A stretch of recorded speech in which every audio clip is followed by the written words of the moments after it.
Hello, Crown Rebellion. I'm at Kearns.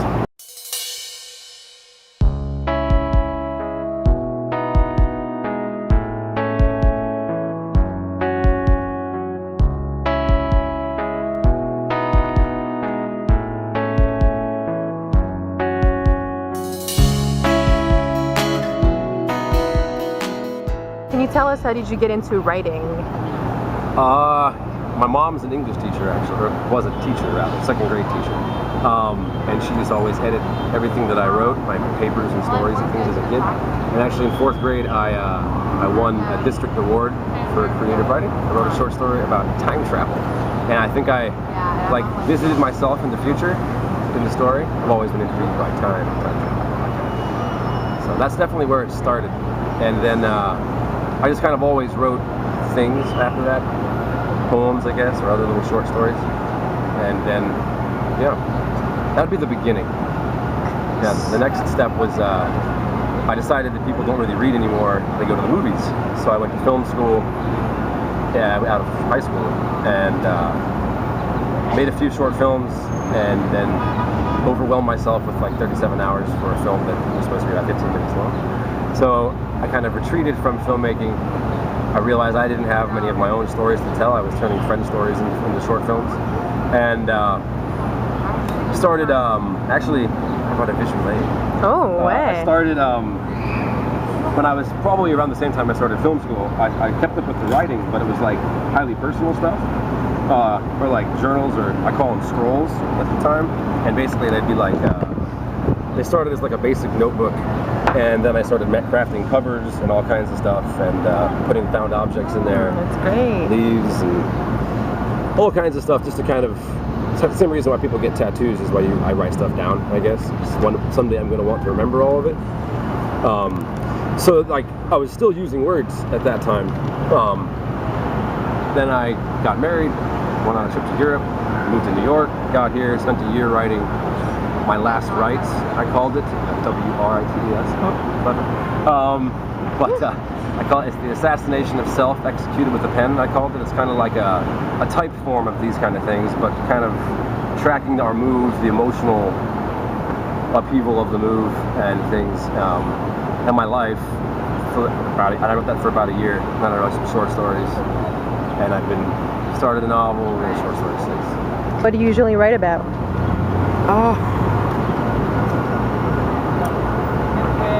I don't know, I like to think they're pretty, fairly human stories, slices of life. And I'm also interested in elements of fantasy, and not necessarily like swords and wizards and things, but like magical realism really intrigues me when it comes to film. So I like to introduce levels perhaps of implausibility. That's better to say than fantasy. Magical item or so, or things, or mysticism even at times. But human stories, though, I mean, I'm interested in human suffering. The city is good for me because of the fact that there's so many people everywhere, and you can look at their eyes, their hands. I think hands tell you a lot about people, and I feel like I succeeded when I am burying myself or something in the characters that I meet. So I mean, I try to write humanity, I guess you'd say. So you moved to Arizona to New York. How has that impacted your writing? Well, that's again, I mean, like I say, I stopped the filmmaking to kind of. Now that I didn't really do it consciously, I more got overwhelmed by the project that I was doing, but because I didn't have the stories, now that I reflect on it, I didn't have the stories of my own to tell. So coming here, it went from being, you know, me kind of painting in a cave in my scrolls, to typing that last rites project I did for that year, kind of a memoir thing. I was diligently editing it every day on my way to work and trying to make it, you know, it was a personal project in essence, but I obsessed over trying to write it as best I could. So I would say that my discipline as a writer, writing things that I can, that I'll stand beside as, you know, that I'm proud of, and that was, I mean, leaps and bounds changed my writing. I mean, the characters all around me, the inspiration, the muse of the city, my productivity went through the roof and started telling stories again and really beginning to understand the craft. So I mean, it had a huge effect, and it's like I plugged into a major source of inspiration. Do you have any projects right now? I do, yeah. I'm incubating a long form, like a novel or something long. I've always got a myriad of starts for, my essays, just like essays, but essays. That might be some sort of nonfiction collection I might do one day. And then I've got just so much stuff that I need to figure out a solid collection to self-publish. I need to figure that out. I've got a lot of short starts, though, short stories I'm working on, a couple interconnected yarns, which I think can kind of start toward a long form. I wonder if I'll be writing like a cohesive narrative novel, or if it would be a series of interconnected shorts that then kind of blossom into a novel. But yeah, so I've got a lot of things started. The tricky balance will be going forward here, finding the time to both, conceive the collection that I like to put together and continue again to produce. So what do you think are the challenges and obstacles of being a professional writer? Getting paid for what you want to write. I currently freelance. I write hotel website content, staffing firm content, and I do production assisting on shoots with the whole film school experience. So I'm scrapping together a living working with words, which I feel like that's invaluable. We write with them, we read them, we edit them, we speak with them, we think with them. So no matter what we're doing with them, we're getting better with them in every other way. So it's like I don't mind writing content for websites, because if I have to sell a website, it's just like trying to sell my essay, my story, or whatever else, or characters. It's the same kind of idea. You have to write with the same level of persuasion and keep it tight and condense. But the challenge is, like I say, getting paid to write what I want, because I still, I'll work for other people 3 or 4 days a week, and I try to always have a day to dive into a bigger piece, and then at night, once my wife falls asleep, nights are for me to write as well. I get about 3 hours usually at night, 2 to 3 hours ideally. So yeah, finding time to write while trying to make money is tricky itself, but the next goal for me is to find a way to make money, writing what I care about. And that takes, I think,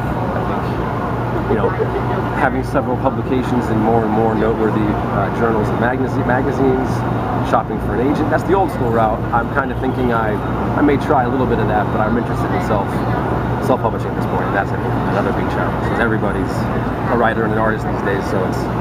So what do you think of that, self-publishing? Do you think it's hard to be a writer today? Harder than before, or you think it's easier? I think it's a very good question.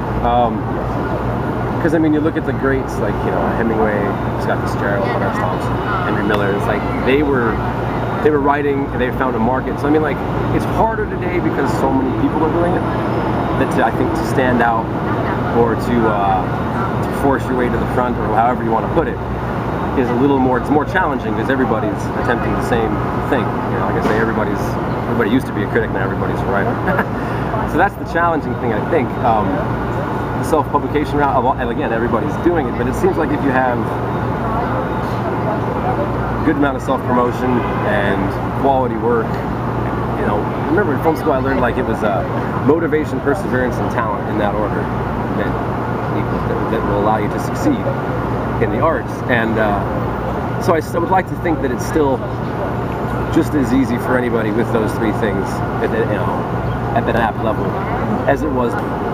So do you have any advice for aspiring writers? Write. No, that's just the invaluable thing. Always write. Write. And meet writers. Get to know writers. Help each other. Lift each other up. It's not a competition. The only person to compete with is yourself. That's the way I look at it. Try to just push every piece to the best you possibly can. I like to have no fear when I'm writing. Like Hemingway said, write drunk, edit sober. I think that was one of his quotes. It's a pretty good quote. I like to think that when you write, just spit it out. Just get everything out. Free associate. I call it vomiting. It's vomit. And And then once you're all done with that, once you've gotten the sickness out on the page, you can sort through it, figure out what you got, rearrange it, put it together.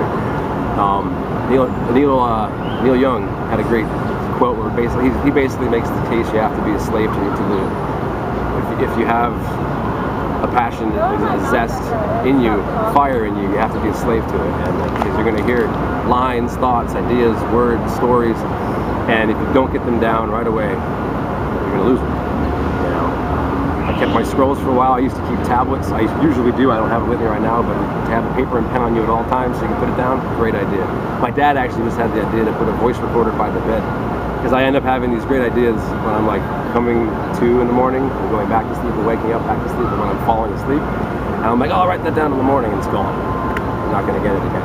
You have to be willing, like Neil Young said, you have to be willing to get up from the dinner table with family on a holiday and go spend an hour spitting out an idea if it comes to you, because it's your duty for yourself and for the rest of us that want to hear those stories. Thank you.